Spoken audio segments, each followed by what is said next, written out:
Hello, my name is Ever Cedeño. My topic is lower versus traditional treatment threshold for neonatal hypoglycemia. Definition: hypoglycemia in newborns, a low blood sugar level in the newborn babies, is also called neonatal hypoglycemia. Refers to low blood sugar glucose in the first health days after a birth.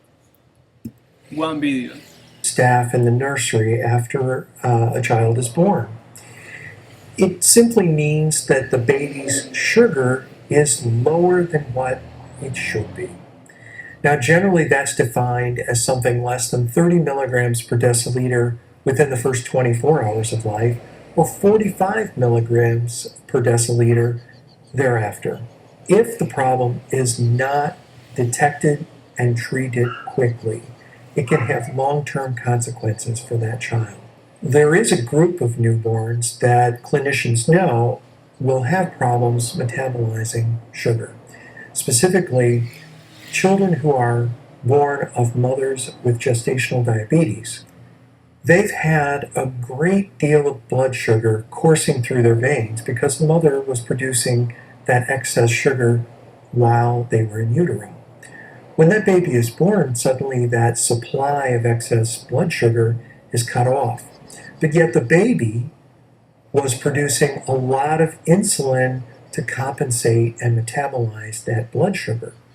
Once the baby is born, it takes a while for the baby's system to realize, hey, we're not getting all of that blood sugar anymore. We don't need all of that insulin to be produced. As a consequence, when that baby's born, it can have a dangerously low blood sugar level, and it needs to be corrected promptly, either with intravenous therapy or with a feeding. And it is important for those children to be monitored closely once they've had an abnormal level, because that's an indication to the clinicians that, hey, this baby isn't regulating very well yet. And so it is extremely important that the healthcare providers monitor the blood sugar level of the newborn. If you have questions about whether or not you and your child receive substandard care, call us.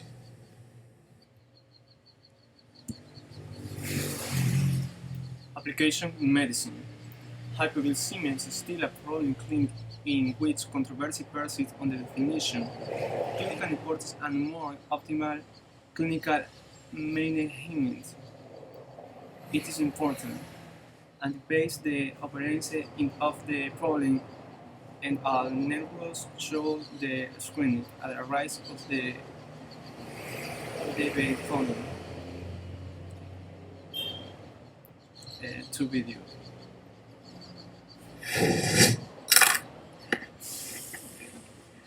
If you have insulin-treated diabetes, we should talk about hypoglycemia.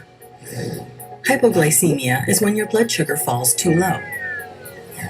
Some of the most common signs, and usually the first symptoms of hypoglycemia, are shaking, racing heart, sweating, anxiety, and hunger. To understand why these symptoms occur, we have to talk about your liver. There are two ways your body gets the sugar it needs for energy. One, you eat foods that contain carbohydrate. Two, your liver makes sugar. When your blood sugar falls too low, your body releases hormones like glucagon and epinephrine, which is also known as adrenaline. Glucagon and epinephrine tell your liver to release the sugar it has stored and to start making new sugar. You also release epinephrine or adrenaline during stressful or scary situations. So that's why some of the early symptoms of hypoglycemia, like sweats, a racing heart, and anxiety, are similar to how you would feel if you were being chased by a bear. The second type of symptoms happen when your blood sugar falls low enough that your brain is no longer getting enough sugar for fuel. These later symptoms might include difficulty concentrating, confusion, weakness, vision changes, and difficulty speaking. What causes hypoglycemia? You can think about your blood sugar as a scale. On one side you have carbohydrate, bringing your blood sugar up, and on the other side you have things like insulin, exercise, or alcohol, bringing your blood sugar down. If the scale is tipped too much in one direction, your sugar will be too high. And if it is tipped too much in the opposite direction, your sugar will be too low. So how can you avoid hypoglycemia? Well, you need to balance the scale. For example, you need to match the amount of insulin you are taking with the amount of carbohydrate you are eating. Or if you are exercising, you either need to eat more carbohydrate or take less insulin. What should you do if you have symptoms of hypoglycemia? Test your blood sugar to see if it is low. If it is low, consume a source of fast-acting sugar, like sugar, juice, regular pop, or dextrose tablets. Most people need around 15 grams of glucose to treat mild or moderate hypoglycemia. In about 15 minutes, check to make sure your blood sugar has gone back up. If it hasn't, then take another 15 grams of glucose. If you are not planning to Pros and cons. Pros. The possibility thing about this topic is that the newborn could about this problem when he is born in the 37 weeks. Cons. The negative of this is that neonatal hypoglycemia generally occurs when the normal metabolic adaptation progresses back after birth. Uses application in Ecuador. In Ecuador, as in other countries, there are protocols for the management of TC health events in order to improve the quality of life of the newborn. For video.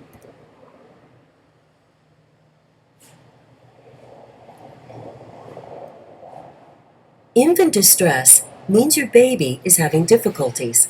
Knowing what to look for will help you know if your baby is in distress. Your baby may have breathing problems, such as retractions, grunting, and apnea. Retractions are unusual breathing movements.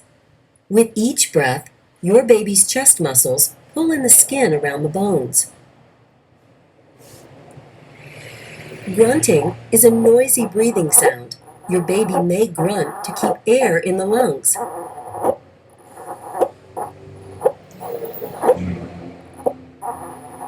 Grunting may sound like snoring or singing.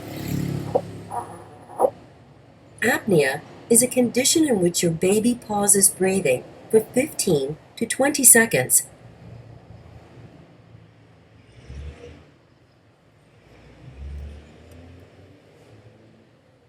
Then continues breathing.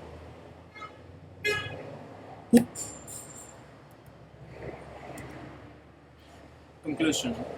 In our side, healthy newborns with asymptomatic moderate hypoglycemia in a lower glucose stream threshold was monitored to the traditional threshold with regard to psychomotor development at 18 months. Thank you.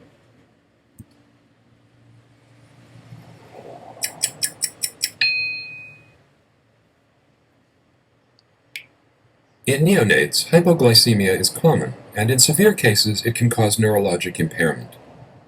But how low is too low? It's currently recommended that neonates be screened and treated when the blood glucose is 60 milligrams per deciliter or less. But recent studies suggest that blood sugars as low as 47 milligrams per deciliter are safe. Lowering the clinical threshold would significantly reduce interventions. But would it affect child development outcomes? The CHILD study was a prospective cohort study of 528 neonates born at 35 weeks or more of gestation and considered to be at risk for hypoglycemia owing to maternal diabetes mellitus, prematurity, less than 37 weeks gestation, and other factors. All subjects were monitored and treated to ensure a blood glucose of 47 or higher. 53% of them required treatment for hypoglycemia with a blood sugar of less than 47. The primary outcome was the developmental score on the Bayley-III test at the age of 2 years, as well as measures of executive and visual function. At 2 years, developmental outcomes in the children treated for hypoglycemia were similar to those in the children who were also at risk but had not reached a glucose level below 47. There were no significant differences in the Bayley scores on measures such as cognitive, language, motor, social emotional function, and adaptive behavior, or in the scores for executive and visual function. The authors conclude that neonatal hypoglycemia, when treated to maintain a level of at least 47 milligrams per deciliter, was not associated with adverse neurologic outcomes. Full trial results are available at nejm.org.